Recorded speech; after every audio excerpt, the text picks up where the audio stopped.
नमस्कार। आज हम एक बहुत ही कमाल की कहानी पर बात करने वाले हैं। एक ऐसी कहानी जो हमें दोस्त और दुश्मन की हमारी अपनी परिभाषा पर दोबारा सोचने पर मजबूर कर देगी।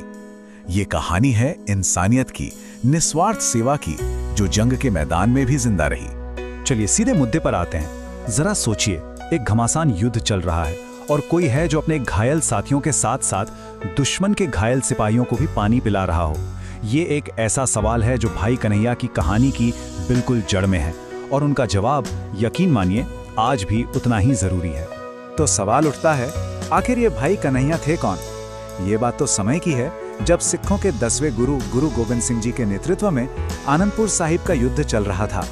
भाई कन्हैया जी गुरु जी के एक बहुत ही समर्पित सिख थे, जिन्हें युद्ध भूमि में एक खास जिम्मेदारी सौंपी गई थी।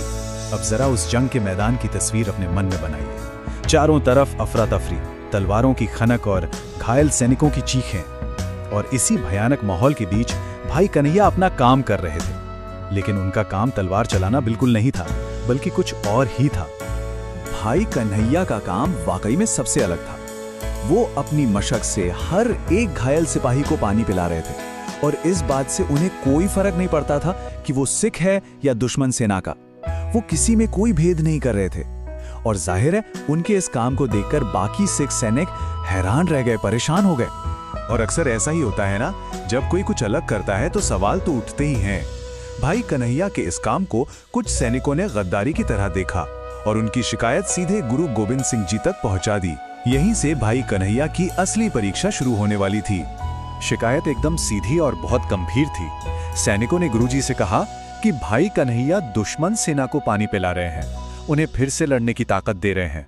मतलब एक तरह से ये तो अपनी ही सेना के साथ धोखा हुआ ना।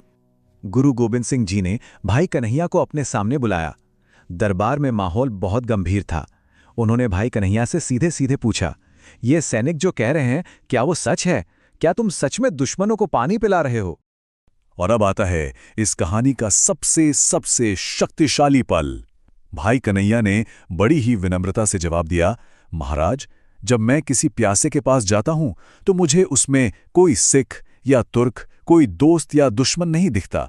मुझे तो हर घायल चेहरे में सिर्फ आपका ही रूप, आपकी ही रोशनी दिखाई देती है।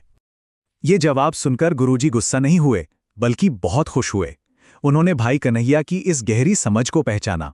उन्होंने न सिर्फ भाई कन्हैया को सही ठहराया, बल्कि उन्हें मरहम पट्टी भी दी और कहा, जाओ, अब से पानी पिलाने के साथ साथ हर घायल के जख्मों पर मरहम भी लगाओ, चाहे वो कोई भी हो।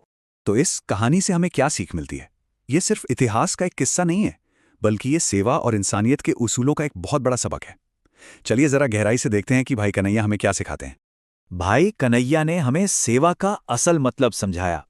सेवा का मतलब सिर्फ किसी को कुछ दे देना नहीं है। इसका असली मतलब है बिना किसी भेदभाव के मदद करना। ये मानना कि इंसानियत ही सबसे बड़ा धर्म है और हर इंसान, चाहे वो कोई भी हो, मदद का हकदार है। और यहाँ एक बहुत गहरा संदेश छिपा है।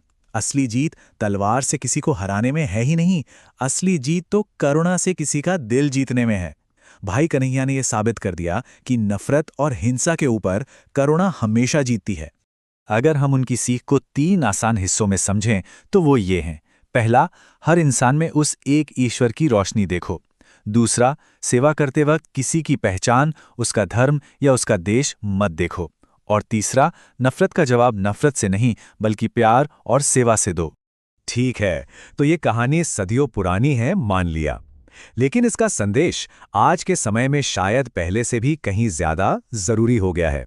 चलिए देखते हैं कि हम इस सीख को अपनी जिंदगी में कैसे उतार सकते हैं। आज हमारे जंग के मैदान बदल गए हैं। हम तलवारों से नहीं, बल्कि राजनीति, विचारधारा और धर्म के नाम पर एक दूसरे से लड़ रहे हैं। सोशल मीडिया पर, ऑफिस में, अपने समाज में हम कितनी आसानी से लोगों को अपना दुश्मन बना लेते हैं। पर भाई कन्हैया का संदेश एकदम साफ है, अगर दिल में करुणा हो तो दुनिया में कोई दुश्मन है ही नहीं। ये इस कहानी का शायद सबसे खूबसूरत पहलू है। भाई कन्हैया ने सिर्फ अपने नजरिए से एक युद्ध भूमि को, जहां सिर्फ नफरत थी, एक सेवा भूमि में बदल दिया, जहां सिर्फ करुणा और मदद थी। उन्होंने ये दिखा दिया कि माहौल को बदलना हमारे अपने देखने के तरीके पर निर्भर करता है। और आखिर में एक सच्चे योद्धा की परिभाषा यही है, असली योद्धा वो नहीं जो दुश्मन को हरा दे, बल्कि वो है जो खुद नफरत को हरा दे। असली जीत इसी में है। तो ये सवाल हमारे लिए है, हम अपनी रोजमर्रा की जिंदगी में, अपने ऑफिस में, अपने आस पड़ोस में, अपनी इन छोटी छोटी युद्ध भूमियों को सेवा भूमि में कैसे बदल सकते हैं? ये एक ऐसा सवाल है जिस पर हम सबको सोचना चाहिए।